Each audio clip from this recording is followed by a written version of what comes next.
Hello and welcome to FT Alphaville's first ever end of year award ceremony thing that we're doing on company time. I'm Cardiff Garcia. And I'm John McDermott. And together we're FT Alphaville's New York team. So John, been quite a year. Eurozone crisis plodded along. That's right. People took to the streets to rail against tyranny and inequality. And in Ohio to buy $2 waffle toasters. The US lost its AAA credit rating from S&P. Whereas back home in the UK, we did things a little bit more traditionally. Isolationism, spending cuts, and a royal wedding. Oh, come on. You're gloating now. You're Scottish anyways. There's been lots for us and our colleagues to blog about. That's right, and since we're such a generous bunch, we've decided to hand out awards to the people and events that really made the year. Should we get on with the awards? Yeah, let's give out some prizes. All right. Our first award is the 1989 Madrid Award for Summit of the Year. There have been 8 European Union summits in 2011, and we've enjoyed absolutely none of them. However, they have set the cycle for the entire market, so in this award, we pick our favorites. The nominees are June, when everybody ganged up on Greece. The 2nd, in October, when everyone ganged up on Italy.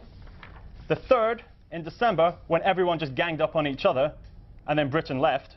But the winner has to be the 2nd March summit, which had everything. The Portuguese government collapsing, the Belgians were on the streets, the Finnish government said no to the EFSF, everybody asked what the EFSF was, and all the while Sarkozy and Cameron are trying to get Merkel to sign up to a war in Libya. Perfect, absurd. Yeah, I guess the hard part of this award is the prize, right? Yeah. I guess you can't give a summit a prize, but instead we're going to send Herman Van Rompuy a copy of the DVD In Bruges, should he want to escape. Next is the Irving Fisher Prize for the year's best prediction, named after the economist who said in 1929 that the stock market appeared to have reached a permanently high plateau just before it gave out, and you can guess where we're going with this. And the nominees are Dick Bove tells CNBC in January that we're now in a golden age of banking. At tape time, the S&P 500 Financial Sector Index is down like 15% year to date. Mark Faber tells Bloomberg that long-term U.S. Treasuries are a, quote, suicidal investment. Every private sector macroeconomist in the world from November of last year to January of this year who said the U.S. economy was finally showing signs of a sustainable, robust recovery. But the winner, of course, is Meredith Whitney's prediction that this year we'd have 50 to 100 sizable muni defaults costing something like hundreds of billions of dollars. We weren't even close. Meredith, congratulations. We were going to send you as a prize the winnings from our leveraged 3 times muni short ETF we bought earlier in the year, but, you know, really didn't make any money. So instead, we're going to send you a bunch of Bitcoins because it's the only currency we can afford to send anybody right now. Congratulations, Meredith. Our 3rd award is the Joseph Cassano Award for Financial Innovation. This award goes to the wonks that came up with the most ingenious way of getting around their problems in 2011. The nominees are Groupon's Adjusted Consolidating Segment Operating Income, or adjusted CSOI. From the company that brought you 60% off a foot clean using hungry goldfish came this ingenious piece of accounting which allowed them to not include online marketing spend, a rather large expense for an online marketing company. Wall Street Bank's use of debt valuation adjustments, or DVAs. Now, Cardiff, if your credit score deteriorated, would your bank balance increase? Don't think so. Well, then you're obviously not a Wall Street Bank, who this year took advantage of a long-standing accounting principle that meant when their credit deteriorated, their net income increased. Nice trick. Nice. Yeah. MF Global's repo to maturity trades. You're John Corzine, hundreds of millions in the bank, a political career, and you're not Hank Paulson. What do? Take over MF Global, leverage it to the hilt, and invest in repo to maturity trades against European sovereign debt. What could go wrong? Counterparties. Counterparties, my friend. But it's back to Europe for the winner. The EFSF leveraged CDO was just an exquisite piece of absurd financial engineering. It had everything. It had tranches. It was underwritten by a monoline. It had Sarkozy trying to explain it. And still nobody wanted it. So for the EFSF and its backers, we have a special prize for you. A Sino-Forest consolidated note maturing in 2016. Hey, all right. Next is a Mohamed El-Arian Prize for Media Ubiquity, named after the PIMCO co-CIO and CEO, whose media appearances and writings you can find on Reuters, Time, CNBC, The Wall Street Journal Online, CNN, the BBC, the FT's A-List, and of course, in guest posts on FT Alphaville. And the nominees are Nouriel Roubini of NYU, Roubini Global Economics, a pimpin' pad on the Lower East Side, and wherever Nassim Taleb is hanging out. Andrew Ross Sorkin of the New York Times Dealbook, CNBC Squawk Box, and Jamie Dimon's Living Room Sofa. But the winner, of course, is El Arian himself, so ubiquitous he can sponsor the award that he was nominated for and that he's now won.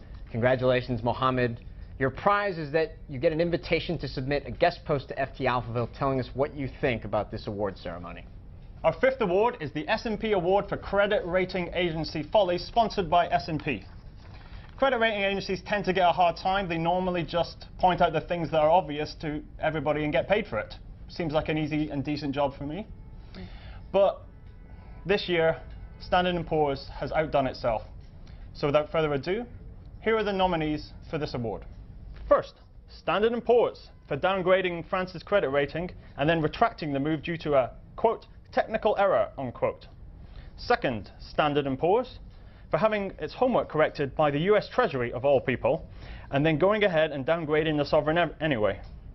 Third, Standard & Poor's for replacing CEO Devin Sharma a few weeks after the downgrade, a move which had nothing, zip, nothing to do with the downgrade. Of course not.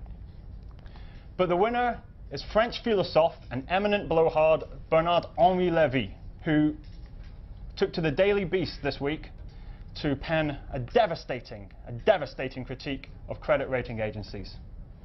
Here to present a dramatic reading of the piece, Monsieur Cardiff Garcia. These rating agencies, these institutes whose AAAs make the planet of finance quake and the real planet tremble. These oracles, these modern gods. Next is the How Does Bernanke Keep His Beard So Smooth Mystery of the Year. And the nominees are, where's the MF Global money? Assuming they don't find it between now and when this thing is finished being edited.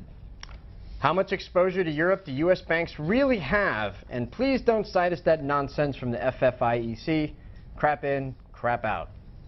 How did the Libyan rebels lose an oil transporting tanker called the Equator? Seriously, how do you lose a tanker? Like a set of keys or something. But the winner, of course, is does Sino Forest actually own any trees? And the prize for every Sino Forest convertible debt holder who's about to be defaulted on is a bonsai forest. They're on their way. And finally, the Paul McCartney died in a fiery car crash, recurring rumor that never seems to be true award. The nominees are China and the other BRICS will contribute to the bailing out of Europe. Sure, because that makes sense. The European Central Bank will find a way to lend money to Europe through the IMF. Wells Fargo will buy Morgan Stanley. The government will shut down tomorrow if the Republicans and Democrats don't hammer out a deal on whatever. And the winner, I have to put this delicately, is will a hedge fund run by a guy you don't want to call Stevie ever be investigated by the SEC and or federal prosecutors on charges related to insider trading? We have no idea. Seriously, we have none at all. None at all. None. No. And it was equally tough to give a prize out for this one because the FT censors already told us that we're close enough to being sued as it is. So we'll just leave it there and say that's the end of the award ceremony. But before we go, John, I want to ask you if you have any predictions for next year. I do. All right. I think yields will be the inverse of prices. Sounds about right. I think correlations will probably stay somewhere between -1 and 1. I think volatility will go up and down. Right, yeah. Well, I think that's exactly the type of insight that our the readers of FT Alphaville have come to expect from us. But just in case, tune in next year to see if these things come true. And in the meantime, thanks for watching, and Merry Christmas, everyone. Happy New Year, guys. See you next year. That doesn't make sense. Happy New Year and see you next year. Yeah, whatever. Whatever. Whatever, man. Have a good one. See you next year. Yeah. I won't be there. I won't be there. I'll be off doing something else. But see the sky all throughout next year. Can you resist? Can you resist? We're done.